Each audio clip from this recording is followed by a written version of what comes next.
Hey guys, welcome back to my channel. Today I'm going to prepare Idly Upma. So for that I am already took 4 onions and chopped into small pieces, and 4 red chilies, and then few curry leaves.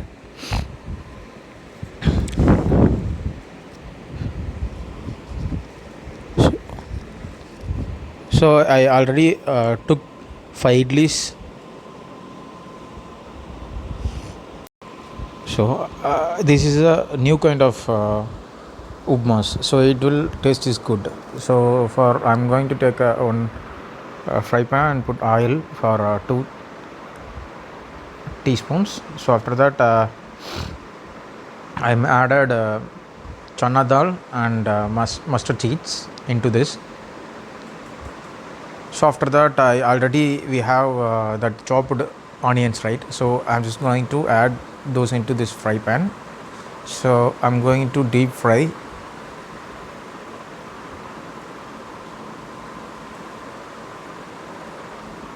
So once the onion turns brownish color, so I added idli into this.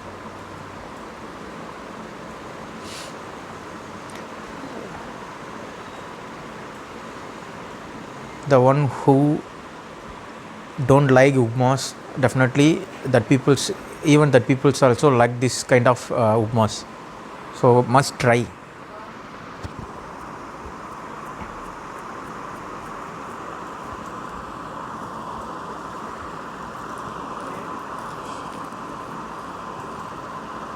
That's all guys, our upma is ready. Definitely I hope you guys are enjoy this video. Please subscribe my channel and click bell icon. You will get instant notification. Thank you for watching my videos.